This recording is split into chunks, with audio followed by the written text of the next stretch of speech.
Pepesingan. Pepesingan.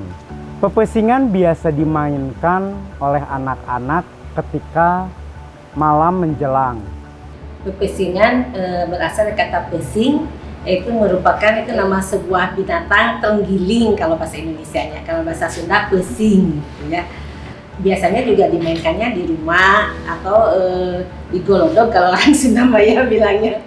Nah, bahannya adalah sarung atau samping. Nah, cara bermainnya seperti apa? Cara bermainnya adalah kain samping itu digelarkan.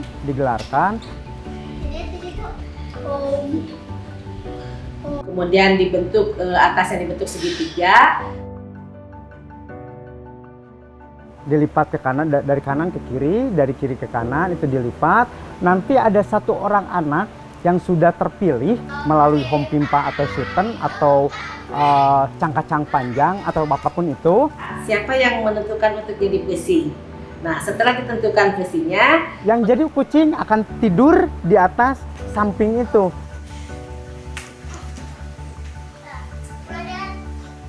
Si anak terlentang, kemudian si tangannya dimasukkan ke yang segitiga itu. Yang sisanya samping itu akan ditutupkan ke badannya, lalu si anak itu akan digulingkan sehingga terlungkup. Sehingga membentuk seperti pusing. Kemudian si anak mencari temannya. Nah, lalu dia akan, kalau bahasa Sundanya, uget-ugetan. Atau bergerak menyerupai terenggiling. Nah, nanti anak-anak yang lain akan menjerit ketakutan.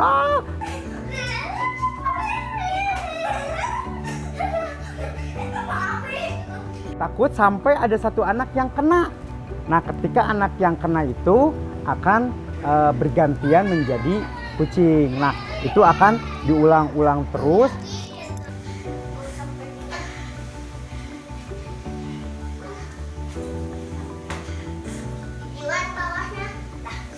Kalau pepesingan itu hitnya itu antara tahun 80-90-an. Waktu itu saya pernah melihat anak-anak di daerah Sukamulya atau Kenal Gede ya, anak-anak bermain pepesingan ketika sore hari.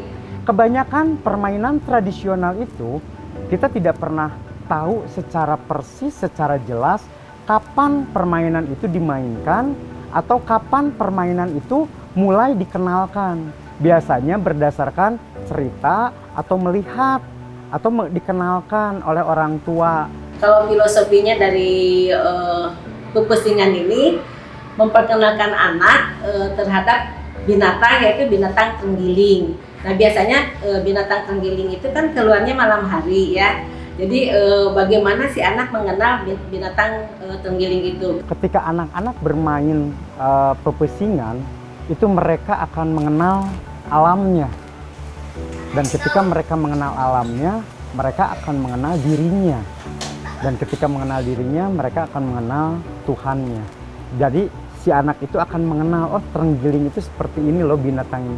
Karena banyak juga yang memang tidak mengetahui apa sih terenggiling itu. Karena permainan tradisional salah satu cirinya adalah mengenal alamnya.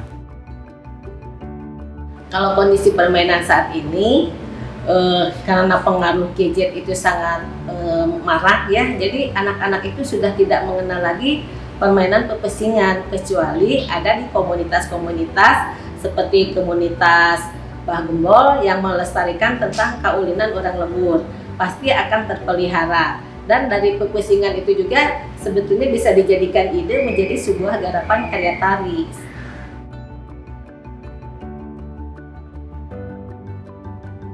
Biasanya di perkampungan-perkampungan pepesingan ini berkembang. Karena apa?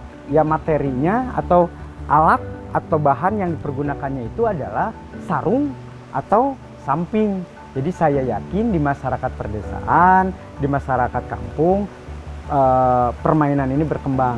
Kalau harapan saya, permainan anak-anak ini janganlah sampai punah ya. Jadi apalagi dengan kondisi sekarang pandemi yang sudah 2 tahun, jadi anak-anak sudah tidak bermain sesama temannya gitu, kecuali main gadget gitu ya. Nah, saya mengharapkan dengan adanya festival kaulinan barudak atau kaulinan orang lembur, pepesingan ini bisa muncul kembali, misalkan dengan karya tari atau dengan lomba-lomba tentang kaulinan orang lembur.